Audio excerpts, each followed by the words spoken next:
Hello students, let us now continue with the second type of heterotrophic mode of nutrition, that is parasitic nutrition. Okay, I hope you are familiar with the word parasite. Parasite means the organisms which live in or on the body of other living organisms. Okay, so what is parasitic nutrition? The mode of nutrition in which some plants live in or on the body of other living organisms and derive their ready made food, means they take their ready made food from them, is called parasitic nutrition. Okay, now if we go through the example, first you must know the two terms. The two terms are parasite and the other is host. Okay, what is parasite? Which takes ready made food. Okay, and what is host? Host are the organisms from whose body the food is obtained. Okay, now see the first example. The first example is kaskata. Okay, it is a botanical name and its Indian name is amarbeil. Okay, kaskata, these are long yellowish noodle like stem. Okay, and it has the needle like structure which is known as hostoria. Okay, this hostoria penetrate deep inside the host body and absorb ready made food from it, and this is called parasitic relationship, in which a parasite is taking food from the host plant and in return the host plant is not at all getting anything from the parasite plant. Got it? Now see, not all the plants are totally parasitic. Some plants are partially parasitic also. What is the meaning of partially parasite? Partially means they are taking something from the host but not fully dependent on them. Okay, see the second example. The second example is mistletoe. Mistletoe shows the partial parasitic relationship. How? Mistletoe has the green leaves which make their own food. Okay, but it takes mineral and water from the host. Okay, so this is called the partial parasitic relationship. Okay, so this is all about the parasitic nutrition. Now we will see the next heterotrophic mode of nutrition is symbiosis. Okay, symbiosis shows the symbiotic nutrition. Okay, what is symbiotic nutrition? What type of plants come in symbiotic nutrition? Certain plants that they live in association with each other. That means in this case both plants are getting benefits from each other, means both plants mutually gain something from each other. Okay, so what will be the definition of symbiosis?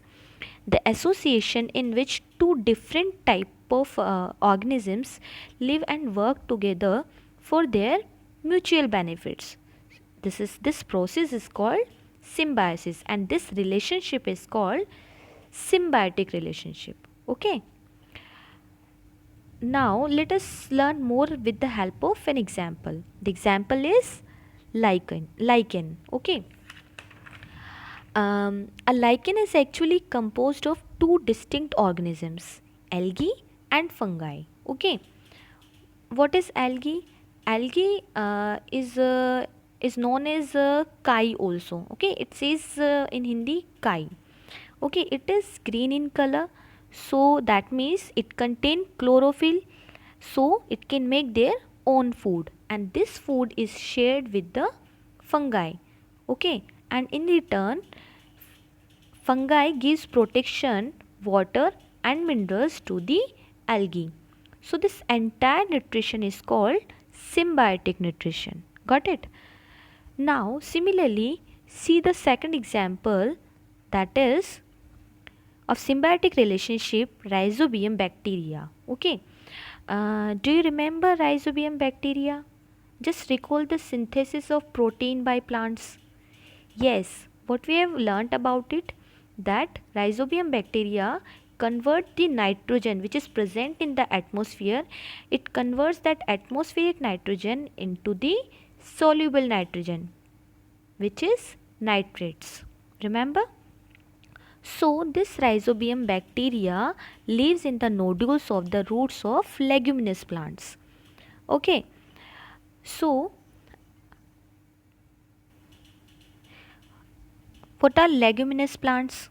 Leguminous plants are like pulses, peas, gram, etc. Okay, and in the nodules of the roots of leguminous plant, the rhizobium bacteria lives. Okay, these nodules are the small ball-like structure. Okay, where they get the shelter and along with the food. Okay, and in return rhizobium bacteria gives the soluble nitrogen to the plant. Okay, so this is how they get mutual benefits from each other. Okay, now we will we will learn about special mode of nutrition. See, till now what we have learnt about the autotrophic mode of nutrition which happens in green plants. Okay, then we have learnt about the heterotrophic mode of nutrition which happens in non-green plants. Okay, now why it comes under special mode of nutrition? Because it is both. Both means which shows both type of nutrition. Okay, and it is found in insectivorous plants. Okay, this special mode of nutrition is found in insectivorous plants. What is insectivorous? Insectivorous is plants which are eating insects. Wow, doesn't it seems amazing that plants are also non-vegetarian? Why? Why there's need to eat insects? See, we will learn about it. Insectivorous plants are green in color so they can make their own food. But still, why they are eating insects? Why they need to eat insects? There are two reasons. The first is they generally grow in certain area where soil is not fertile with the nutrients like nitrogen. Okay, and the second is they generally grow in shady areas, or we can say where sunlight comes very less or insufficient light. Okay, so they are not able to carry out the process of photosynthesis. So generally to fulfill their nourishment, they depend on the insects. Okay, if we see the example, the first example is pitcher plant. Okay, pitcher plant, it seems beautiful red or pinkish color on edges.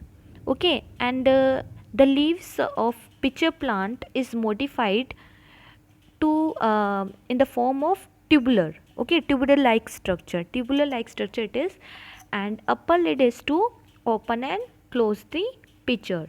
Okay, and it has down pointed hair like structure as well, so that when the insects land on the pitcher they get trapped by hair like structure. Okay, and the insect is digested by the digestive juices which is secreted in the pitcher. Got it? Now if we see the second example is Venus flytrap. Venus flytrap has modified to trap insects. Okay, so it has the hair like structure also. When insects come, leaves get shut, and this is how they eat the insects and take the nourishment from them. Okay, so this is all about this chapter. Thank you.